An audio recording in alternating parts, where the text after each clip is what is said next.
Hello, I'm Fellonius, I'm Yapping. Today we are going to talk about two things that is probably the most significant things on the sky, and this is Ron's idea. I think he only wanted me to talk about the moon, but I'll take the sun as well. There are two things. We have a star that we call the sun, and we have a little orbital thing goes around the planet Earth that we call the moon. The moon, the sun. It's a very special sun, it's a very special moon. There are other moons out there, and there's plenty of other suns out there, but this is the. I don't like the sun. I have said it before and I can say it again. I don't like heat, and I don't like being in the sun, and I don't like to get a tan. I hate getting a tan actually, but normally it's just something that happens and you can't really control it as much. You can keep yourself dressed in order to not getting a tan, but no. So the sun, however, is very important, because if it weren't for the sun, I wouldn't be alive. The moon, however, I'm not totally sure if I would be alive if there wasn't any moon, but nevertheless, that's not the point. That's about it for the sun. Now, the moon, however, has several different types of meaning for folks. There is Indians, Native Americans who think that this moon is actually controlling plenty of stuff, including their lives. There are, there's even people that I know of that think that the moon is controlling their periods and moods and all that. I can't see how, but on the other hand, I can't prove them wrong either. So, what is the moon to me? Not much. Let me put it this way, and I will probably get back to this in a later yap. I have always thought that I were a very romantic guy. Oh yeah, I thought that I was so good at romancing and all that stuff, because I have read books.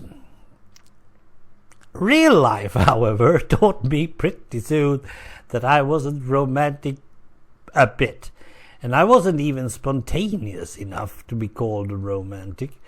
And I wasn't really interested in getting any romance done after the fact, so to speak. If I had captured a lady, well, that was it. If he got any romance or during the process, well, that was all she was going to get.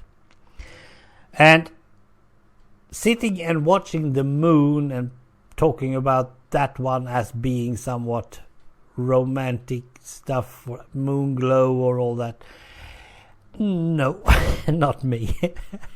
I mean, the only exciting thing that I can get out of the moon is the fact that there's been people walking on it. And suddenly they stopped doing that as well. And, well, that's it. There's crap standing on the moon that you can actually see it if you have a really, really, really good binocular or something like that, a telescope or something. But no, I'm not that interested of it anymore. But in 1969, it was the thing to know.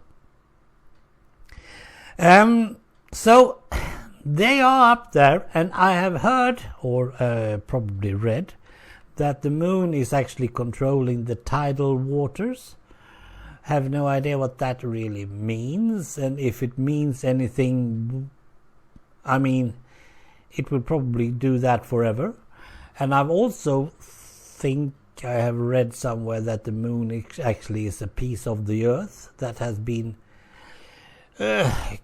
disconnected somehow and is now orbiting.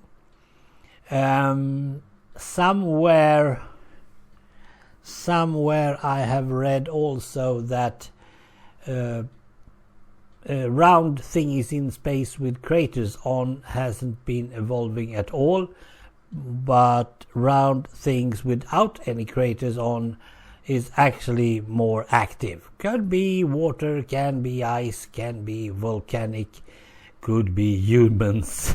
And that's about it. I mean, I know that the moon has craters, so it's not active as such.